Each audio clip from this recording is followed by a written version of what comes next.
Bonjour, que la paix du Seigneur soit chez vous. Nous sommes dimanche le 24, que le Seigneur soit loué pour ce beau jour qu'il nous a donné. Nous sommes très reconnaissants auprès de lui parce qu'il nous a renouvelé ses bontés. Merci beaucoup pour vous tous qui êtes là, en train de nous suivre à travers ces programmes depuis que nous avons commencé jusqu'à aujourd'hui. Nous sommes très reconnaissants auprès de Dieu, auprès de vous, parce que sans vous, nous ne pouvons pas transmettre ces messages. Et puisque vous êtes là, nous sommes heureux de vouloir vous transmettre encore ces messages dans le cadre de notre étude sur cette dispensation. Merci na bino nyonso bozali kokomela biso. Merci na bino nyonso bozali kobenga biso. Merci na bino nyonso bozali koparticiper na programme d'une manière ou d'une autre. Nkolo apambola bino pe tozali kozala reconnaissant pa na bino na temps. Puis attention, vous allez couper ça dans le programme Nzamba Pambola Bino, na mabota na bino pe nyonso vous allez kosala. Toujours continuer na cadre titre de biso sur épître et apôtre Paul où ils allaient révéler biso la 6e dispensation qui est la dispensation de l'église. Topé boko benga la dispensation du Saint-Esprit ou bien dispensation de la grâce, bien to bagango mikolo nyonso. Alors, pour na lelo tout ça continuer na mokanda na biso la première épître aux Thessaloniciens. Et si apôtre Paul azali kolakisa biso sur makambo ebele oyo koyeba kosalema na temps oyo. Tolobelaki la semaine passée oyo ezalaki le second retour, ou bien le retour du Seigneur. Et lelo tozokende tomona tolobela les jours du Seigneur. Bon, tokoyeba kosala la différence entre les retours du Seigneur et les jours du Seigneur. Nous sommes dans le livre de 1 Thessaloniciens chapitre lango. Isaïe 5, autant verset 1 à 11. C'est là où nous allons tirer notre étude d'aujourd'hui. Seigneur, nous te disons merci pour ce beau jour que tu nous as donné, pour cette grâce, Père, que nous avons eue sans mérite de notre part.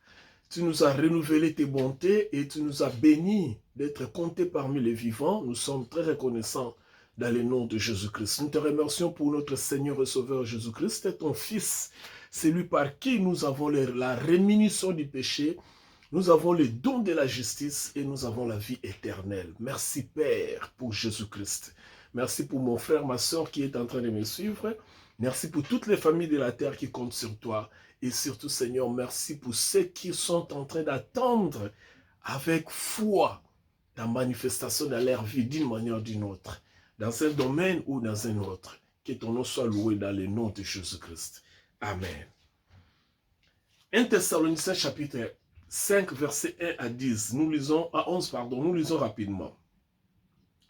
Pour ce qui est des temps et des moments, vous n'avez pas besoin, frères, qu'on vous en écrive.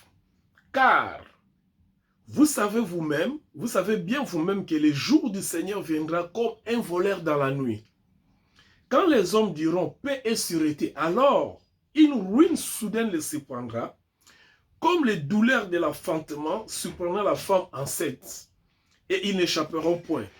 Mais vous, frères, il faut retenir les frères là, mais vous, frères, vous n'êtes pas dans les ténèbres pour que ces jours vous s'y prennent comme un voleur. Vous êtes tous des enfants de la lumière et des enfants du jour. Nous ne sommes point dans la nuit ni dans les ténèbres. Ne dormons donc point comme les autres, mais veillons et soyons sobres, car ceux qui dorment la nuit et ceux qui s'enivrent la nuit. Mais nous sommes du jour. Soyons sobres ayant revêtu la cuirasse de la foi et de la charité, ayant pour casque l'espérance du salut. Car Dieu ne nous a pas destinés à la colère, mais à l'acquisition du salut par notre Seigneur Jésus-Christ, qui est mort pour nous, afin que, soit que nous veillions, soit que nous dormions, nous vivons ensemble avec lui. C'est pourquoi exhortez-vous réciproquement et édifiez les uns et les autres. En réalité, vous les faites. Que le nom du Seigneur soit béni. Waouh! Quel beau texte! So tangi 1 Thessaloniciens oyo na chapitre na ngoto utikotanga omona kezali texte moko penda ya kitoko malamu. Texte moko oyo ezali kopesa biso encouragement encore pour toyeba kozala na espérance pour le jour à Seigneur. Thème tozo partager lelo ezali les jours du Seigneur. Les jours du Seigneur, en fait, c'est quoi les jours du Seigneur? Tant tozolobela les jours du Seigneur, tozolobela justement nini. Tant tozolobela les jours du Seigneur, tozolobela les jours du jugement. Les jugements oyo kobanda awa na mokili oyo. Je vais m'expliquer, hein, ne vous en faites pas. C'est les jours du jugement. Il y aura un jour où la manifestation ou bien le jugement du Seigneur sera manifesté sur cette terre. Au moins, dans mon kilo, on est tous vivre. Et ça, mon kolomo, jugement, en Zambé, koya. Olinga, olinga te. Ondima te. Mon kolomoko, jugement en kolo, et koya, nabo moyena biso. Et koya comment? Ya monde to koya bako expliquer. Parce que tolobela qui sur le retour du Seigneur. Na prometa ki bino lobi tant to solo be le retour du Seigneur, ba lobi que ekoza jour moko kozala très redoutable. Ekoza jour moko kozala matata makasi. Yango ne to meka ko expliquer awa lelo. Pour ne faire comprendre pas na bandeko ke bozala na bobangi te na bino ba oyo bozali déjà na kati na lingomba na Kristo. Tope bomoyi na bino eza ko appartenir déjà epai na Kristo. Boza na raison te ya kozala na bobangi moko na mokolo ya jugement to pe mokolo ya nkolo. Mokolo na nkolo ekosalema ndenge nini? Mokolo na nkolo babengi yango le jour du jugement. Pourquoi? Parce que le jour du Seigneur est différent dans le retour du Seigneur ou bien l'avènement du Seigneur. Le retour du Seigneur balobi akoya dans les airs, dans chapitre 4 tout le monde qui yango. Les morts en Christ ressusciteront. Ba oba kufa ba kose quoi. Le somme tu so kufa kati na Yesu, yeba ki arose comme kolo Yesu akoya. Et ba oba kotika la vivant kati na Yesu, ceux qui Yesu ayene tilelo par exemple, ba oba za vivant, ba koye ba ko rejoindre, ba matana Yesu le kolo ko ba kendo célébrer o to benga reine millénaire, to ko expliquer en autant to koma na dispensation souka. Pendant que les jours du Seigneur ezali événement o eko précédé tope eko ya liboso ya retour ya Christ. En fait, ezali le même événement mais en deux. Landanga malam. Eko zala même événement en deux. En premier lieu, eko zala le jour du Seigneur. Ce que le jour du Seigneur wana eza caractérisé na élément moko, c'est-à-dire élément moko il faut salement pour caractériser le jour du Seigneur. Po ezali mokolo oyo nzambe a kati mokili kolo Yesu azozonga. Alors tant Yesu kolo Yesu azozonga eza siko na be série ya makambo moko ekosalema, ekozala makambo ya pasi, ekozala makambo ya douleur. Alors lokolo ekozala makambo ya pasi pe ekozala makambo ya douleur, ekonyingisa bato oyo bakozala na mokili. Yango sikoyo bazobenga ngo jour ya Seigneur. Pona koyebisa ba oyo baza kati na Seigneur, ba oyo baza kati na Yesu te, bino bozala na bobangi te. Parce que ekoya mokolo wana lokola moyibi. Tant moyibi ayaka koyiba na ndaku, alakaka te ke dimanche bien lundi, mardi, mercredi na koya koyiba. Asali déjà plan na yo mokolo ndako zoyeba te, ayembala moko pou akoti ayibi. A monte kuna ye. Tango akosala ngo ndenge wana, mbala moko ekosala nini? Akozwa biloko oyo alingai koyiba. Donc a surprendre yo. Siko les jours du Seigneur pe ekoya ko surprendre mokili. Tango mokili ezokanisa ke kimia. Tango mokili ezokanisa ke to sepela. Tango mokili ezokanisa ke to zo évoluer progrès. Mokolo wana nde ekozala mokolo oyo bato bazo s'attendre te mais kolo Yesu aye. Voyez-vous? Donc, batuba koye bate, surprise. Hein? Vous comprenez par la surprise. Alors, la namala mnenge Bible ezali koloba. Lokole kozala mokolo moko ya surprise, batuba koye bate, so ki na Matthieu chapitre 24, batuba banda ko lia, batuba banda ko mela, batuba banda ko sala ba feti, ba zobala, ba mariage, ba voyage. Kasi, ekoyamba la moko, pouf! Et surprendre bango, kolo Yesu aye, le temps bato bazalai ko s'attendre te. Voilà la raison une fois de plus. Et seigneur na bato, ba profiter na moment o tozote ya sango malamu, ba pesa bomo ina bango kati na kolo Yesu Kristo. Ba zonga na kati na Yesu Kristo. Ba ndima kolo Yesu Kristo. Pourquoi? Parce que tango bondimi Yesu Kristo, bokomi bana na kati na ndako na Nzambe pe mokolo oyo ko surprendre bino te. Je vais m'expliquer. Tozwa verset 2. Balobi bo car. Bon, to bandaka na verset 1. Pour ce qui est de temps et de moments, vous n'avez pas besoin, frères, qu'on vous écrive. Au moment où tant bazolo ba frère, na yebi ke bolanda ngai mingi, tant on est na Nouveau Testament, na ba épître bazo utiliser expression frère, ils ont la sabato ba botami asika. Les gens qui ont accepté Christ dans leur vie. Alors bato na siko bazo komela ba apôtre Paul le pona bino. Donc c'est-à-dire biso to yambi Yesu Christo. Boza na besoin te ba yebisa bino ba komela bino makambo oyo. Car vous savez bien vous-même que le Seigneur viendra comme un voleur. Bino boyebi déjà qu'il y a lokola moyibi. Si ko tamba lobi ke kolo so lokola moyibi, moni ke ko bangisa même ba frère. Même bato bazana kati ndako bako banga mokonzi biso ko ya biso to kozala lokto ko yeba te. Eli koloba nini? Eli koloba ke ata ko ya lokola moyibi, mais bino bo banga na bino loko te. Parce que bato mingi bakanisaka te mukolo Yesu akoya soki ayeko kuta yazo sala likambo mabe ayeko kuta na position moko mabe akozwa ye te. Non, c'est pas ça. Le salut ezali une fois pour toutes. Position nyonso Yesu akoya kozwa yo aussi longtemps Yesu akoya aussi longtemps koza mwana na Nzambe botama ya sika yeba kokende na Yesu. Peu importe position oyo akoya kokutela yo. Yango azoloba ke le fait que yo za dans la foi. Yesu akoki kokuta na faiblesse. Yesu akoki kokuta na situation moko to esika moko boye. Mais lokola des choses na foi, yo oza na problème te. Yesu akoyeba kozwa yo. Mais yo kasiko ndenge ekosalema. Balobi boye. Quand les hommes diront paix, sûreté, tango bato bakoloba ke kimia na mokili. To luka kimia entre Ukraine na Russie. To luka kimia entre Israël na ba nation arabe o bazo bundisa ye ba Iran ba Syrie ba Palestine ba Hamas. Tant tozo ba keto luka est na kimia na Congo. Toza na ba concentration na biso nyonso ke na recherche ya paix. Siko to bosani ke eza na promesse moko oyo lobaki ke Yesu akoya. Eza nde na moment na nde akoya. Tant bino bozo sala ba accord de paix. Bozo signer ba makambo kimia. Bozo sala boy, bozo zongisa boy. C'est à ce moment-là que Yesu akoya. C'est-à-dire boko s'attendre te parce que bino boza na table ya koluka kimia. Alors, akoya ndenge nini? Yoka siko caractéristique ya jour du Seigneur. Parce que le jour du Seigneur eza caractérisé na biloko misatu ya makasi. Hein? Eza caractérisé na biloko misatu ya liboso zali ni balobi une ruine soudaine. La ruine c'est quoi? Balobi ruine soudaine. Ruine ezali ko bebisa. Hein? Bon, lingala peneza un peu pauvre. Hein?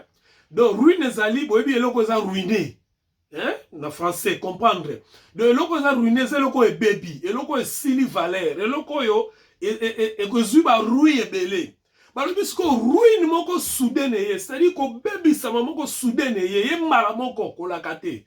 Oh ko bebisa mane ko ya soudaine la kisike ovanda boye, ozolia ozomela, ovanda bozo tanga mbongo na yo, ozanga bozo ovanda bozo calculer ba compte na banque, ovanda boye lika moko boye ozo kanisa osala projet plan moko boye mbala moko nyonso ebebi. Et ko beba pourquoi? Parce que le pouvoir de celui qui vient ezoya pour rendre biloko wana nyonso obsolète. Celui qui vient, il vient avec un pouvoir oyo ko rendre biloko nyonso ya mokili obsolète, c'est-à-dire tout va s'arrêter. Yango tote ya ka évangile matériel te. Tote ya ka évangile oyo ezali spirituel. Pour permettre bato ba comprendre que nyonso oyo toko kozala nango un jour ekoya eko ruiner. Pe ekozala ruiner directement. Tant tozalaki bana mikie, tozalaki na kobeta ba canon na notre époque, na ba bonne année na ba Noël, tozalaki na ba mbodi. Mbodi wana yisoko tchongo na moto, mbala moko s'effondre mbala moko, et comme maï. Voyez-vous? Donc c'est comme ça que les choses vont se passer.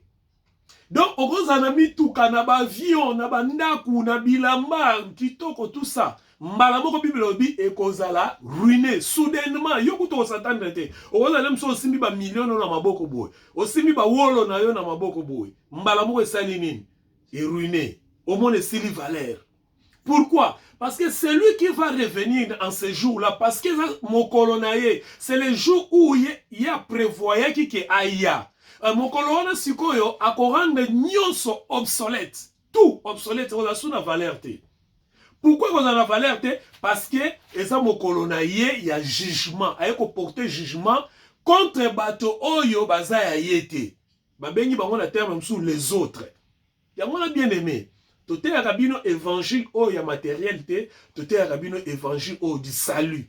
Pour être sous qu'on a sali mukolo wana ata nyonso ko za ruiner, mais le biko na yo zali assuré. Omoni, yango moni tote ya évangile ya salut, tote ya évangile la matérialité. Matériel c'est bien parce qu'ils ont servi le biso. Moi j'aime le matériel, mais eza objectif ya vite. Eza pas objectif ya message té parce que matériel est ko beba.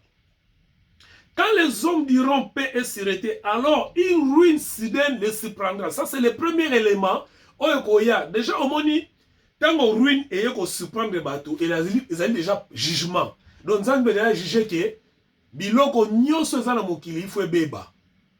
Donc, c'est le premier jugement. Et aussi bien que les jours du Seigneur sont caractérisés dans 3 éléments. Le premier élément, c'est une ruine soudaine. Donc, nyonso beba. Deuxième élément, Zali Balobi Zali. Deuxième élément, Zali. Une ruine soudaine le surprendra comme la douleur d'enfantement. Douleur d'enfantement. Moi, ni maman t'en voisin la zen. Ayebi Garbot après 9 mois. Mais les jours précis, bon, peut-être avec la technologie, la science, évolution, bon, maman Garbot en a date telle. Mais tant que qui livre Oyo, dans l'an 70, technologie, bien science n'a évolué qui était pour déterminer date moi na robotama. Donc maman zana 9 mois malamoko pas sérieux. Maman va dire que ba passe à kobota tout ça malamoko moi na bimi. Donc eko sale mandengo wana, ça dit eko zala pasi. Eko zala pasi na mokili. La pese bino net exemple. Ozana katia ya train, tozo ba train na biso à grande vitesse ba TGV. Bozo kende papa mutazo contrôler ba rail. Mutazo contrôler ba rail azana ba schéma nenga pesa tout ça. Que train oyo koleka na gauche, oyo koleka na droite, oyo koleka na centre. Mais mukolona mutuana ça déjà enlevé. Mutako régulariser, pardon ko réguler ba train azali soute. Imaginez ba accident oyo kosalema ba catastrophe. Siko bato bazala bakozala kata train parce que bango bakozala nanu enlevé te parce que baza ba frère te parce qu'ils ne sont pas en Christ. Tana ndenge za la catastrophe moko soudain ruine moko soudain pona bango. Et kozala douleur et enfantement. Ba avion ko kweya. Ba centrale nucléaire tondi na mokili o bato ba contrôlaka. Imaginez que bato là baza enlevé ba longwe baza lisute. Et comment passe pour nous contrôler la centrale nucléaire ou peut s'abisso dans l'aéroport ba courant. Imaginez ba mai ba contrôler kango na mboka msunete na ba Angleterre rivière Thames service ba chango ba kangango po esi et ba ko bima na mokilité. Ba chacha ba système. Ce que ba contrôler kango imaginez que bazate. Mai ko bima inondation ko sale ba tsunami. Ba bombe ko beta parce que ba tout ba contrôler ba bombe. Donc et vous un jour moko très redoutable. Et vous un douleur moko et ko surprendre mokili nenge douleur ya enfantement surprendre à maman. Et troisième élément zali que dans tout ça autrement les mal dans tous ces années et ça que ça sera une surprise. Ça sera vraiment une surprise. Balobi oui soudain les surprendra. Donc, il y aura une surprise et ils n'échapperont point. Peu ba okima yango te. Monte okima. Tant que nos avions, on a zone à Congo, avion on a pilote azate, muta tour de contrôle azate. Tant que nos train, na ke nembo kaboy, muta contrôler rail azate. Tant que kumba mutuka, muta contrôler ba fait azate. Électricité peut-être aux alaté parce que ba centrale nucléaire non se robeba. Na okolobi na zwa bateau. Na se mai ba sous-marin za kuna na ba sous-marin nucléaire et bandi ko péter un moment ba bombe donc e koza mutu ta ko s'échapper. Déjà bozo mona ke ça effraie les gens. Les jours du Seigneur c'est un jour moko effrayant. Ça effraie les gens en lisant cela. Bana bakozala ba couveuse, vous devez contrôler bango azati. Tala bato o bazali na ba bonbon na bopito, bato bazali en pleine chirurgie, ba osala bango opération. Pas docteur a enlevé par exemple. Donc confusion, bien docteur a fait l'opération mais Moutouana a enlevé.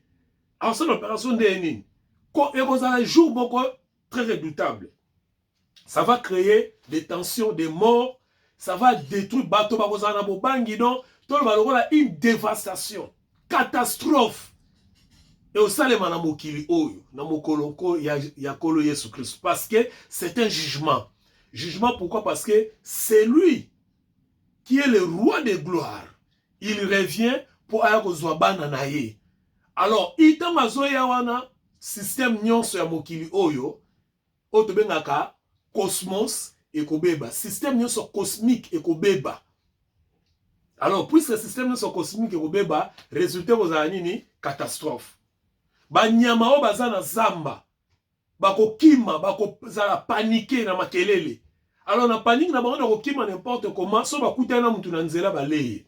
Donc ekozala pena pasi. Kobanga wana sikoyo, nde apôtre Paul azo exhorter biso maintenant, dans verset 4 à l'obi, mais vous, frères, zonga na verset 1er à l'obi, pour ce qui est des temps et des moments, vous n'avez pas besoin, frères, qu'on vous en écrive. Dans verset 4 à l'obi, mais pour vous, frères, au moins bino, ba frère, bino bana nzambe, bino obo yamba Yesu Christ. Quand on parle de frères, on parle de l'ensemble des saints. On parle de l'église. On parle de ceux qui ont accepté Christ dans leur vie. On parle de ceux qui ont accepté le Fils de Dieu. C'est pourquoi nous vous annonçons ce message. Quand on parle de frères, on ne parle pas de sexe. On ne parle pas de genre. On parle de ceux-là qui ont accepté Jésus-Christ dans leur vie. Ozala mwasi, ozala mobali, ozala mukolo, ozala mukie, ozala munene, ozala handicapé, ozala je ne sais pas moi quoi. On parle de toi. Que jour wana yo ozala besoin ko bangate. Mais pour vous frères, vous n'êtes pas dans les ténèbres. Pour que ces jours vous s'y prennent comme un voleur. Ce qu'on peut abisso. Tozana molili te pour que mokolo wana s'y prendre biso lokola ba muyibi. C'est-à-dire, biso, tant que nous habitons dans la ténèbre, parce que nous sommes dans la lumière. Jésus-Christ a dit, je suis le chemin et je suis la lumière du monde. Donc, biso, nous allons dans la lumière. Il y a un moment que biso, ma frère, biso dans l'église de Nzambe, tant dans l'église, dans le temple, non, je parle des corps du Christ, c'est-à-dire l'ensemble de ceux qui ont accepté Christ dans leur vie. Balobi, pour la bino, bozana moulilité, c'est-à-dire jour où on est se prendre binoté, c'est-à-dire jugement na tango koya bino kutu avant jugement na eya bino bozala lisusuté parce que bino bozana lumière bokomona yango boye bino bozala différent na mokili o na bayambi Christ. Frère, le message c'est Jésus-Christ, l'évangile c'est Jésus-Christ, l'évangile c'est la nouvelle naissance, l'évangile c'est l'amour de Dieu. L'évangile, c'est la mort et la résurrection de Jésus-Christ. Nous le prêcherons, nous le dirons et nous le redirons. Et ceux-là qui vont ouvrir leur cœur pour accepter Christ dans leur vie, ils sont bénis. Christ est le don parfait de Dieu. Ce qu'on dit, bien aimé, parce que balobi que yo osa la lumière. Lumière est la qui s'énine, lumière est la qui s'énine, l'écriture, la parole du Seigneur. C'est-à-dire, la parole t'a déjà enseigné. T'as déjà révélé mon colon nenge kozala. Si ko tango mokili, bazo tanga, bazo banga, ou bien bazo mona mon colon nenge kozala catastrophique, bazo mona mon colon nenge makambo ko salema, ruine ko salema, yo zane sengo, parce que mon colon wana ezali mon colon oyo, Nzambe akoyeba kozonga, pona ko épargner yo na makambo mabe wana ko salema. Waouh, quelle gloire, quelle espérance. Yao to yemaka.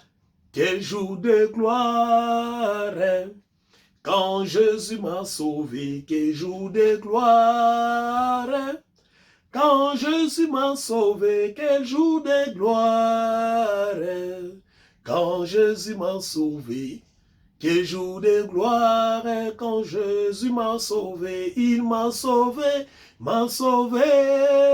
Béni soit son nom, il m'a sauvé, il m'a sauvé.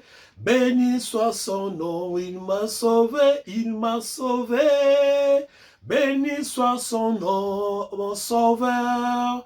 Sois loué à perpétuité dans son amour, dans son amour. Il m'a racheté dans son amour, dans son amour. Il m'a racheté dans son amour, dans son amour. Il m'a racheté, mon sauveur. Sois loué à perpétuité. Je les suivrai, toujours avec joie, je les suivrai, toujours avec joie, je les suivrai, toujours avec joie, mon sauveur, sois loué à perpétuité. Alléluia, gloire au Seigneur. Que le Seigneur soit loué à perpétuité. Parce que c'est lui qui nous épargne na ba danger nyonso na ruine soudaine oyo ezali koya ko surprendre mokili na douleur ya fantement oyo koya ko surprendre mokili na mokolo oyo ya kozonga. C'est lui seulement qui a le pouvoir de nous épargner. C'est pourquoi il a dit que vous ne serez pas surpris comme le voleur surprend les gens, mais vous êtes dans la lumière. Vous êtes tous des enfants de la lumière, verset 5. Vous êtes tous des enfants de la lumière et des enfants du jour. Nous sommes point dans la nuit ni dans la ténèbre. Nous avons la parole du Seigneur. Nous avons les Écritures. Nous avons la Bible. Nous avons la lumière, la révélation. La lumière lui-même, Jésus est la lumière. Je suis la lumière du monde. Celui qui me suit ne marche plus dans les ténèbres. Biso tozana molilité pour être jour oyo se prendre biso. Biso tozana molilité pour mokolo oyo nkolo akoya et se prendre biso. Biso tozana kati na pole, tozana kati na mwinda. C'est-à-dire tokomona mokolo wana pe tokoyeba kozala épargné na danger oyo koya na mokolo wana. Gloire au Seigneur. Ne dormons donc point comme les autres, mais veillons et soyons sobres. Tola la te, to bazoba kola la te eza pongi ya nzoto te, mais eza pongi ya kozala na molimo ozala éveillé. Na molimo ozala moto oyo ozali na kondima te mokolo wana eza mokolo ne sengo pona yo. Eza mokolo oyo komona nkolo oyo yo olinga bandaka la momona te mokolo wana ozala na attitude wana, voilà, ozala na attitude wana ya kolakisa ke oui yo ozali mwana na nzambe ozozela retour ya nkolo na yo. Et ceux qui dorment la nuit, et ceux qui s'enivrent la nuit. Mais nous qui sommes du jour, ba o balala bazolala bazondima te ke mokolo wana ekoya, ba o bazosala ba ambiance parce que balingi komela balingi kozala kaka ke o vi na biso etali nzambe te, bango baza bana o baza kolala. Mais nous qui sommes du jour, soyons sobres et ayant revêti la courasse de la foi et de la charité et ayant pour casque l'espérance du salut. Biso oyo tozondime na mokolo wana tolata courasse de la foi, c'est-à-dire to attaché kondima na biso na oyo Christ asalaki na ekulusu mpona biso. Tant que tu attaché kondima na biso na oyo Christ asalaki na ekulusu, toza bato tolati déjà courasse de la foi. Courasse ezali ni courasse ezali élément o babunda ke protégeaka bato, hein, soko boni na ba mingi na ba film na cinéma ya kala bazaki na eloko moko boye liboso ba soldat ba simbi, hein, koto asimbi flèche na yo bien mbeli, koto asimbi cuirasse, c'est-à-dire soki ennemi attaqué akoki ko se défendre na cuirasse wana. Donc c'est ça oyo ba biso tolata meya kondima, c'est-à-dire to protéger kondima na biso. Totika motote ay na biso message mosusu ke message oyo Yesu asalaki na ekulusu. Totika motote ay ko distraire na biso na ba message ya mama pamba ba ote ya batwa ya matériel ya mbongo ya nini. To kanga to cha cuirasse, to cha blocage entre ba message ya lokuta na message ya solo oyo ko ezali ke kondima na biso evandika ke pai na Yesu Kristo na mosala oyo ko kisaki na ekulusu pona biso. To bima libanda wana te soki moto muso biso message mususu toyeba ko cha mopanzi to cha cuirasse, c'est-à-dire to cha élément moko zali ko cha barrière entre message à lokuta na message à solo o ezali kufa pe liseko ya kolo Yesu Kristo qui est mort pour nous afin que nous veillons soit nous dormons, nous vivons ensemble avec lui. Parce que pour l'abisso, atato lali, atato lamuki, tozakaka elongo naye. C'est pourquoi exhortez-vous réciproquement, édifiez-vous les uns les autres, comme en réalité vous le faites. C'est pourquoi tozoyebisa bino, tozako exhorter bino tango nyonso, tozako loba ndenge bozali kosala, tozako loba ndenge eyo nini esengi kosala, tozofongola bino makambo po boyeba ete mokolo na nkolo ekoya, ekozala mokolo moko redoutable, kasi baoyo baza kati na Yesu Kristo bango bazali épargné. Kolo Yesu Kristo apambola bino. Wow, message oyo bopartage yango. Bosabone na page na biso Belfa Moyema Bebeto officiel. Bokende bopartage ba message, bocouper, bopesa bato mosusu, aimer ba page na biso.